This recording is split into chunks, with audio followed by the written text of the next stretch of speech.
मेरा नाम सोहन सिंह आर्य है। आज मैं आर्यवीर महान बलवान लंबी उम्र के जामावंत जी आर्य का जीवन चरित्र सुना रहा हूँ। भाइयों, जामावंत जी अपने ज़माने के बहुत बड़े योद्धा थे। वह इंसान ही थे। उनके पिता का नाम गदगदा था। उनका जन्म सतयुग के आरंभ में हुआ था। अनेक जगह पर अनेक प्रमाणों से सिद्ध होता है।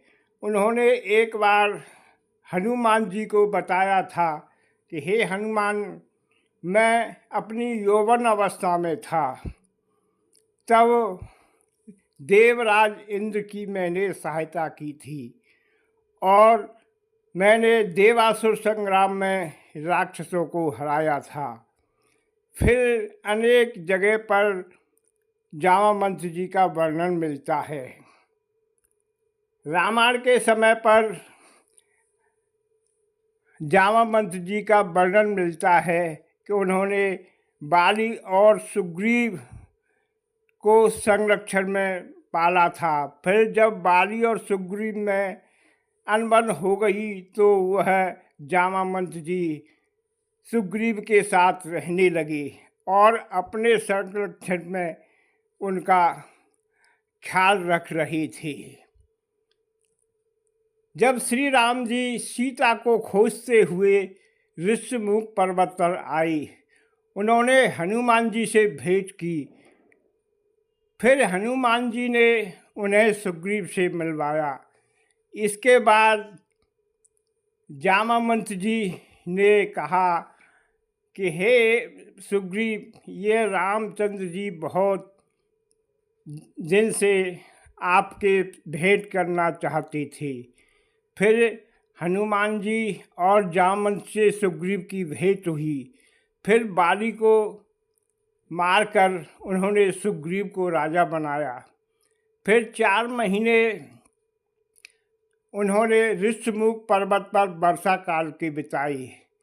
फिर सुग्रीव निश्चित हो गया। फिर श्री राम ने लक्ष्मण से कहा, हे लक्ष्मण, जाओ और सुग्रीव को हमारे कार्य की याद दिलाओ।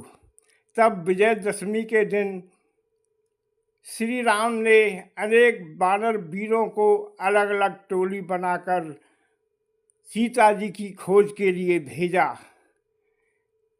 हनुमान जी, अंगद जी और कई वानर वीरों से उन्होंने कहा, आप दक्षिण की तरफ जाइए। श्री राम जी की जय बोलते हुए जामावंत जी के साथ हनुमान जी, अंगद जी और उनकी टोली समुद्र किनारे पहुंची। वहां पर उन्होंने समुद्र को देखकर उसे तैरकर पार करने की योजना बनाई। तब जामावंत जी ने कहा कि हे वीरों, मैं अपनी जवानी में था, ऐसे ऐसे समुद्रों को मैंने कई बार तैरकर पार किया है। अब मैं बूढ़ा हो गया हूँ, इसलिए मैं जा सकता हूँ, फिर लौट के आऊँ न आऊँ। फिर हनुमान जी एक तरफ कोने में बैठे हुए। श्री जामावंत जी ने हनुमान से कहा कि हे पुत्र, तुम क्यों चुपचाप बैठे हो? तुम्हारा जन्म तो श्री राम के कार्य के लिए हुआ है। फिर जामावंत जी ने हनुमान जी के जन्म की पूरी कथा सभी वीरों को सुनाई और कहा कि हनुमान जी का जन्म श्री राम की सहायता के लिए हुआ है। फिर उन्होंने सीता माता का पता लगाकर सभी आ गए। श्री रामचंद्र जी ने नल और नील के सहयोग से समुद्र पर खंभे खड़े करके पुल बनाया। तब जाकर उन्होंने लंका में डेरा डाल दिया। फिर रावण ने अपने गुप्तचर सादुर को श्री राम की सेना की गुप्त जानकारी प्राप्त करने का आदेश दिया। सब साधुओं ने पूरी चतुराई से श्री राम की सेना के साथ सभी गुप्त जानकारियां रावण को उपलब्ध कराता है। उसने सेनानायक के बारे में बताया, वह इस प्रकार है। निश्चित तौर पर राजा सुग्रीव जो वृक्षराज के पुत्र हैं, उनके रहते युद्ध में विजय प्राप्त करना बेहद मुश्किल है। अर्थात महाराज सुग्रीव बहुत बड़े योद्धा हैं। चतुर सेनापति भी उनके साथ हैं। सारूढ़ गुप्तचर श्री राम की सेना में गदागद का पुत्र भी है, जो जामावंत के नाम से यहाँ पर आया हुआ है। यहाँ पर श्री राम चंद्र की सेना में और भी अनेक सैनिकों के बारे में रावण को जानकारी देता है।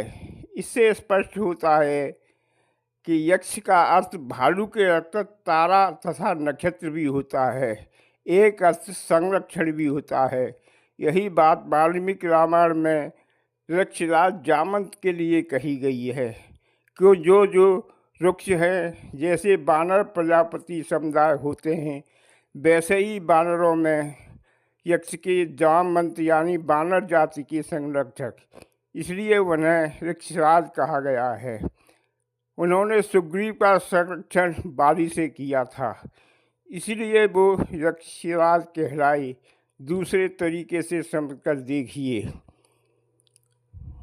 सुग्रीव भी एक बानर जाति के मनुष्य थे। वे भले ही पौराणिक बंदे बानर का अर्थ बंदर लेते हैं, मगर यह बात स्पष्ट माननी पड़ेगी कि महाराज सुग्रीव के पिता का नाम वृक्षराज था। जैसे कि गुप्तचर सारूढ़ ने रावण को गुप्त सूचना के तहत जानकारी दी थी। अब यहाँ उसका कोई गलत अर्थ निकाल ले तो इसमें कोई कुछ नहीं कर सकता है। अब युद्ध के मैदान में जब मेघनाथ ने श्री राम और लक्ष्मण को नागफांस में बांध दिया, वहाँ पर जामावंत जी थे। उन्होंने उसे बुरा समझकर छोड़ दिया। तब जामावंत जी ने कहा, अरे दुष्ट, तू श्री राम लक्ष्मण को नाग में फांस कर कहाँ जाता है। तब मेघनाथ ने कहा, मैंने तो तुम्हें बुरा समझकर छोड़ दिया था, मगर लगता है कि तुझे दंड देना ही होगा। फिर जामावंत जी ने उसके पैर पकड़कर जमीन पर दे मारा और काफ़ी देर में जब उसने होश हुआ तो जामावंत जी को अपने बाणों से बीत दिया। अब जामावंत जी ने हनुमान को पुकारा कि हे हनुमान, तुम अगर जीवित हो तो फौरन श्री राम की सहायता करो। उन्होंने कहा कि अगर हनुमान जीवित हैं तो सारी सेना जीवित है, अगर हनुमान को कुछ हो गया है तो सब कुछ होते हुए भी श्री राम की सहायता हनुमान के समान कोई नहीं कर सकता है। फिर हनुमान जी आए, उन्होंने जामावंत जी के पैर छूकर कहा कि हे आरवीर, मैं अभी जिंदा हूँ। तब जामावंत जी ने कहा कि अगर तुम जिंदे हो तो श्री राम और लक्ष्मण को नागपाश से मुक्त कराइए। अब जब युद्ध समाप्त हो गया, श्री राम ने रावण को मार दिया। फिर सभी लोग अयोध्या आ गए। अयोध्या आने पर श्री राम जी राजकाज में लग गई। जब श्री राम जी का अंतिम समय आया, उन्होंने जल समाधि लेने के लिए अयोध्या में तैयारी की तो सभी सुग्रीव, विभीषण सभी श्री राम के पास गए। उन्होंने कहा कि जिसको जो मन वांछित वरदान मांगना है मांग लो। सभी ने हनुमान जी को कहा कि तुम्हें अभी धरती पर जीवित रहना है। उसी प्रकार उन्होंने विभीषण को भी कहा। अब सुग्रीव भी अपनी राजधानी चले गए। अब जामावंत जी ने श्री राम ने पूछा कि हे आर्य पुरुष, आपकी उम्र बहुत लंबी है, अभी तक आपने आने वाले युग में भी जिंदा रहना है, बोलो तुम क्या मांगते हो। फिर जामावंत जी ने कहा कि जो इंसान थे और बहुत बलवान और लंबी उम्र के थे। उन्होंने कहा कि हे श्री राम, अभी तक हमारे मतलब बराबर का कोई योद्धा नहीं मिला। अभी तक हमको पता नहीं चला कि हमारी बाहों में कितना बल है। ये बात उन्होंने कुछ अभिमान से कही। फिर श्री राम ने कहा कि आर्य पुरुष, अभी तुम्हें जिंदा लेना है। आगे चलकर कोई ऐसा वीर होगा जो तुम्हारी भुजाओं के बल को तुम्हें बता देगा। इसके बाद श्री राम जी ने जल समाधि ले ली। हनुमान जी तपस्या के लिए चले गए। जब द्वापर युग में श्री कृष्ण का जन्म हुआ, श्री कृष्ण जी को एक नागमणि के उसमें फंसा दिया कि श्री कृष्ण ने किसी राजा की नागमणि चुरा ली है। अब श्री कृष्ण ने कहा कि यह लांछन मुझ पर व्यर्थ में ही लगा है, इसलिए मैं इस लांछन को समाप्त कर दूंगा। श्री कृष्ण जी 64 विद्याओं के योगी थे। उन्होंने पैरों के निशानों पर चलकर देखा कि जिसके पास मणि थी उसको किसी शेर ने मार दिया है। वह मरा हुआ पड़ा था पर मणि नहीं थी। फिर श्री कृष्ण शेर के पंजों के खोजों से आगे बढ़ गए। उन्होंने देखा कि आगे चलकर शेर भी मरा हुआ पड़ा है, मगर मणि वहाँ भी नहीं है। आगे चलकर इंसानों के पैर के निशान मिले। तब श्री कृष्ण जी उन पैरों के निशानों से चलते हुए एक गुफा के द्वार पर पहुँचे। उन्होंने अंदर झांक कर देखा तो जामावंत जी अपने गुफा में बैठे हुए हैं और मणि के प्रकाश से उनका गुफा जगमगा रही है। तब श्री कृष्ण जी वहाँ अंदर गए। उन्होंने कहा, हे भद्रपुरुष, ये मणि मुझे दे दो। इस मणि के असली मालिक तक मुझे पहुँचाना है। तब जामावंत जी ने कहा, यह मणि मैंने एक वीर को मारकर प्राप्त की है, इसलिए मैंने शेर को मारा है। शेर से मणि तुम्हें कैसे दे सकता हूँ। तब दोनों में तय हुआ कि श्री कृष्ण और जामावंत जी में अब मल्लयुद्ध होने लगा। कई रात दिन तक श्री कृष्ण और जामावंत जी युद्ध करते रहे, मगर युद्ध का कोई निर्णय नहीं हुआ।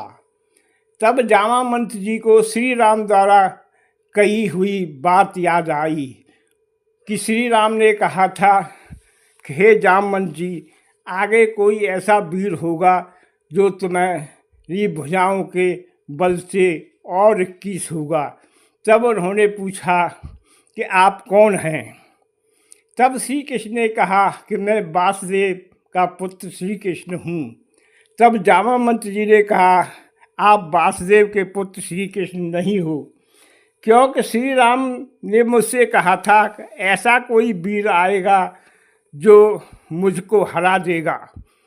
आपने मुझसे बराबर का युद्ध किया है।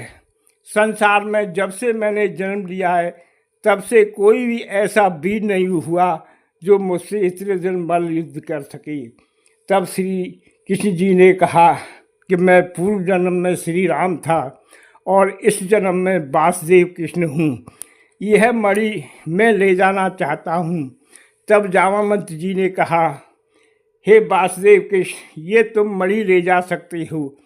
मुझे श्री राम का स्मरण हो गया है कि उन्होंने ही मुझे वरदान दिया था। अब श्री कृष्ण जी मणि लेकर चले गए। कुछ पुराणों में श्री कृष्ण के लिए लिख दिया गया कि जामावंत जी की कोई पुत्री थी। जब रामायण काल में अति वृद्ध थे तो एक युग बाद उनकी पुत्री कहाँ से हो गई। रामायण में ही बूढ़े थे, एक युग बाद तो उन्हें और बूढ़ा होना चाहिए, मगर यह बात सत्य नहीं है। जामावंत जी की कोई पुत्री या औलाद नहीं थी। ये लोगों ने भ्रमवश बना लिया है। जामावंत जी बहुत बलवान, वेदों के ज्ञाता, इंसान ही थे, वो कोई रीछ या भालू नहीं थे। मगर मूर्खों ने यक्ष का अर्थ गलत करके महान चारों वेदों का ज्ञाता लंबी उम्र वाले जामावंत जी को भालू बनाकर आजकल सीरियल वाले और फिल्म वाले प्रस्तुत करते हैं। यह बिल्कुल गलत है। जामावंत जी अपने ज़माने के विद्वान महाबलशाली चारों वेदों के ज्ञाता थे। उनकी उम्र इतनी थी कि रावण से भी ज़्यादा उम्र वो जिंदे रहे थे। इसलिए भाइयों, आज भी जामवंत जी को जो भालू और रीछ समझते हैं वो इस वीडियो को अवश्य देखें और महर्षि वाल्मीकि द्वारा रचित रामायण का अध्ययन जरूर करें। सभी भाइयों को मेरी ये वीडियो अच्छी लगे और जामवंत जी का शुद्ध चरित्र जो मैंने बयान किया है तो इस वीडियो को लाइक करें, कमेंट करें, शेयर करें और चैनल को सब्सक्राइब करें। नमस्ते जी।